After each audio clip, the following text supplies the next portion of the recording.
Hey, what is up, guys? Nick and welcome back to the video, guys. Today I'm going to talk about some B-roll type stuff because I've been thinking about it lately. And I was looking at some of my old clips that I shot about, let me check it, a month ago. And I want to talk about some of the things I did in those clips to make them look the way that they ended up looking. Because I'm really satisfied with the way they came out because they look pretty good. And me and Matt, as I said like a month ago, it was one of them days where it was like 60 degrees out in January. And it was great. We shot some good stuff.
So let's get right into it. So one thing that I usually like to do is I always put my phone like this with one of these phone clips. I just got this actually brand new one, $3 off eBay. It does all this fancy type stuff. It twists and turns and it's great, okay?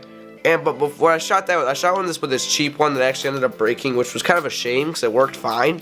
But anyway, that's not the point. But I put it on a monopod, which is like my tripod came with one, so I can't like get it out of the tripod to show you.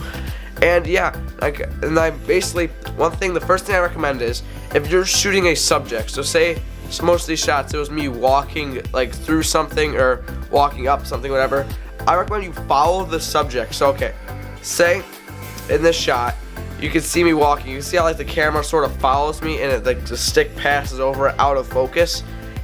In my personal opinion, some of these things are like kind of personal preference of mine that I like to see in montages.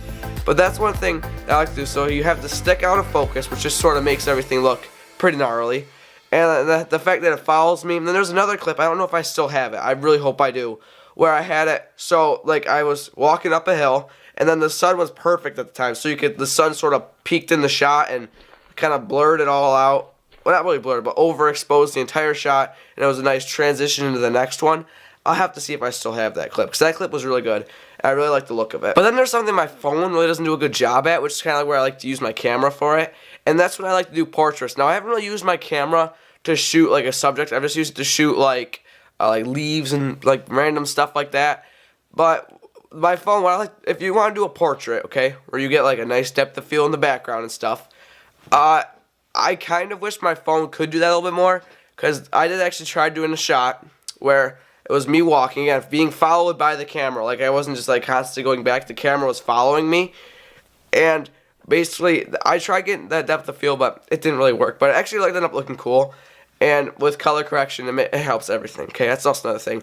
To spice up some of your B-roll shots, I recommend color correction, because that way, not like overexposing it to the point where everything's like orange or just weird, but just adding like a couple slight different changes to make it look that little bit better. And if you're going for an orange shot, like where everything is way over saturated stuff, I mean, I guess good luck with that, because it doesn't really work that well. And also in post-production, most applications you could change the brightness of the clip. So say for example, if you accidentally like really brighten up a clip kinda too much but you didn't really notice it, you can't do like major changes with post-production unless you shoot raw. But most cameras really can't shoot raw. So if you get like some really high quality, like amazing cinema camera, most of them can't shoot raw, which where you can change almost pretty much anything. But with what most people shoot, you really only can change some saturation. You can change like the contrast. I don't really change that. And the brightness you can sort of change. You can brighten a couple things up or brighten it down. It all depends. But another thing I like to do, if you're just shooting, as I said, as I keep saying, subjects, I kind of like to do a shot. You have this like right next to their foot, like right behind their foot, and you're like shooting it. If you can do something like that, not like the entire montage, just like one clip of that and like thrown in there, that can sort of spice up the look of the entire montage in general, just to add that little extra feel to it. And especially if it's like snowy out, or you're walking through a puddle or something, you can get that water or snow coming up off your foot when you like step, and it looks really cool. As I said, it just adds like this nice little touch to your montage, makes it look just that little bit better. When I'm shooting trees and stuff, I still like move. Like you can't just have a shot where it's constantly stationary like this. You have to move with not with, but just like if you're shooting, as I said, like a stick. Say this is a stick, you kind of want to move it around the stick like this, just for that little effect. And I watched something. If you shoot in a really high resolution that you're gonna compress down to a lower one, say for example, you're shooting 4K and you're gonna down compress or downscale it to 1080p. What you can do then is, in some like editing apps, you can make it so the clip will move, like it'll crop and then it'll sort of move like that in post-production. And I only recommend you do that if you shoot high resolutions that you're gonna downscale, because then you can crop in pretty far and still have it look really good. If you're shooting something like 1080p or even 720p, I don't really recommend cropping in very far. I mean, you can crop in a little bit, but not really that much, depending on the type of camera you use. Because the better camera, the better sensor, the more you can zoom in and have the quality stay maintained. But if you're shooting on a phone, you really can't zoom in that far and keep that nice crystal clear quality. Another thing that may seem pretty self-explanatory and simple, but still that I used to not do, is review your footage as you're shooting. So right after you shoot something, I recommend you review your footage to make sure it's not out of focus or you're not shaking it weirdly or anything.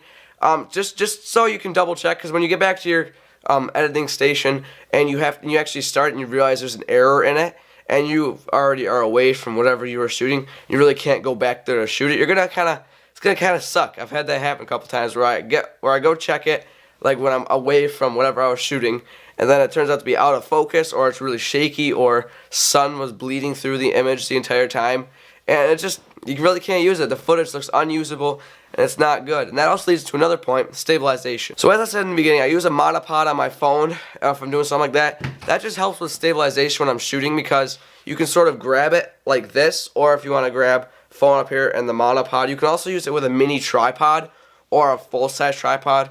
Or I think they make stabilizers, okay?